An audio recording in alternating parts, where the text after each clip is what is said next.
வணக்கம். வெலிகம பிரதேச சபை தலைவராக இருந்த லசந்த விக்ரமசேகர கொலை செய்யப்பட்ட சம்பவம் உங்கள் எல்லோருக்குமே தெரியும். இந்த கொலை சம்பந்தமாக அடுக்கடுக்கான பல விடயங்கள் வெளிவந்து கொண்டிருக்கின்றது. இந்த விடயங்கள் எல்லாத்தையும் பார்க்கும் பொழுது, கேட்கும் பொழுது ஒரு சினிமாவை பார்த்தது போல அதை பார்க்க தோன்றுது. ஒரே ஒரு விஷயம், புஷ்பகுமாரன் இவர் வெலிகம பிரதேச சபையின் முன்னாள் தலைவராக இருந்தார். லசந்த அவர்களின் நண்பராகவும் இருக்கின்றார். அவர் பல விடயங்களை வெளிக்கொண்டு வந்திருக்கின்றார்.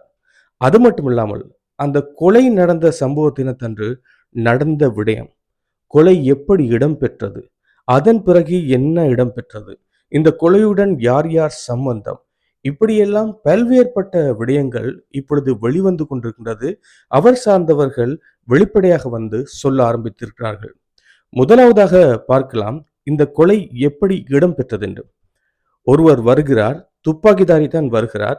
அவர் வரும் பொழுது ஒரே ஒரு விஷயம், ஒரு கையில பிளாஸ்டர் ஒட்டி இருக்கிறார், இன்னும் ஒரு கையில தான் கன்னை பாவிச்சிருக்கிறார்.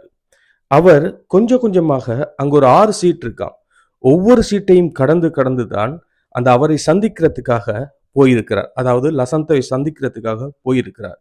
அப்பொழுது போகும் பொழுது லசந்தவுடைய ரூமில், அவருடைய அந்த அறை இருக்கின்றது தானே, அந்த அறையில் 3 பேர் இருந்திருக்காங்க. ஒருவர் டீ போடுறவர், இன்னும் ஒருவர் பிரதேச சபை மந்திரி ஒருவர் இருந்திருக்கின்றார், இன்னும் ஒருவர் அதிகாரி வேலை செய்பவர் ஒருவர் இருந்திருக்கின்றார். இந்த டீ கொடுக்கும் பொழுது தான் சுட்டிருக்கிறார் அந்த துப்பாக்கிதாரி. அப்பொழுது அந்த 3 பேரும் அந்த ரூம்ல தான் இருந்திருக்காங்க. அதன் பிறகு அந்த துப்பாக்கிதாரி இருக்கிறார் தானே, அவர் வெளியே போகும் பொழுது பின்னாடி சொல்லிட்டு போயிட்டு இருக்காரு, யாரும் வராதீங்க, வந்தா சுடுவன் அப்படின்னு சொல்லிட்டு தான் போயிட்டு இருக்காரு. முகமெல்லாம் மறைக்கப்பட்டிருக்கு.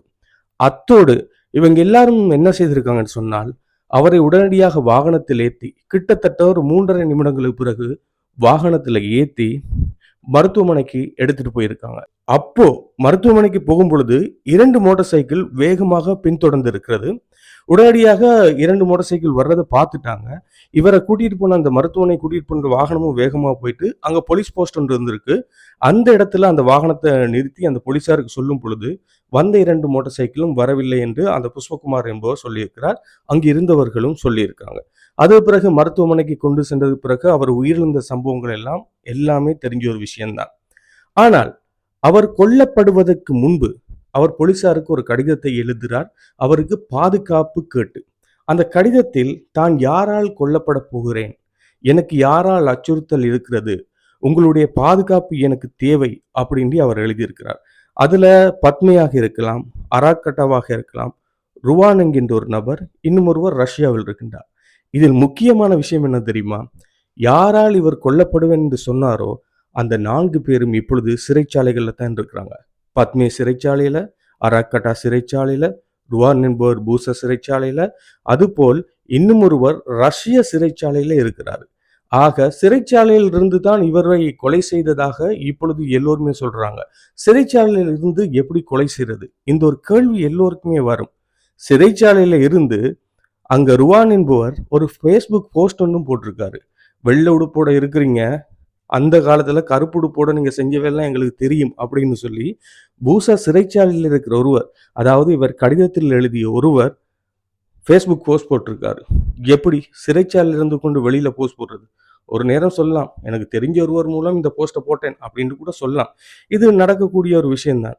ஆனால் எதுவும் இலங்கையில செய்யலாம் என்பது ஒரு முக்கியமான விஷயமாக பார்க்கப்படுகிறது. ஆனால் இந்த லசந்த் இருக்கிறார் தானே, அவர் சம்பந்தமான இன்னும் ஒரு தகவல் வந்திருக்கிறது. அவர் அண்மை காலமாக கிடையாது, பல காலமாகவே பிரதேச சபைக்கு வரும் பொழுது சில நேரம் வீட்டில் வாகனத்தை தனியாக அனுப்பிட்டு இவர் பஸ்ஸில் ஏறி வருவாராம். ஒரு சில நேரம் வேற ரூட்ல வருவாராம். காரணம், இவருக்கு எப்பொழுதும் அச்சுறுத்தல் ஏற்பட்டு கொண்டே இருந்திருக்கிறது. இந்த அச்சுறுத்தல் அவருக்கு நன்றாகவே தெரிந்திருக்கிறது. அதனால தான் இந்த துப்பாக்கிதாரிகள் என்ன செய்திருக்காங்கன்னு சொன்னால், ஒவ்வொரு நாளும் இவர் ரூட் மாறி வர்றாரு, சில நேரம் பஸ்ல போறாரு, சில நேரம் வாகனத்தில் வர்றாரு. சரியா டார்கெட் பண்ண முடியாது. ஆனா நிச்சயமாக பிரதேச சபைக்கு வருவாரு. யாரோ ஒருவர் இதை சரியாக பார்த்து சொன்னதாக அங்கிருந்து கிடைக்கும் தகவல்கள்.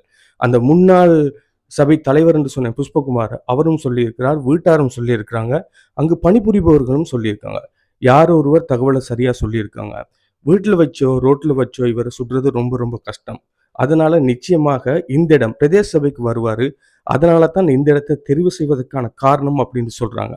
இதுக்கு காரணம் பாதாள உலக பிரச்சனை, பணப்பிரச்சனை, பண பரிவர்த்தனை இப்படியெல்லாம் சந்தேகங்கள் இருக்கின்றது. எது உண்மை என்பது விசாரணை பிறகுதான் தெரியும். இவர்கள் எல்லோருமே நண்பர்களாகத்தான் இருந்திருக்காங்க. இது தனிப்பட்ட அரசியல் ரீதியாக கிடையாது.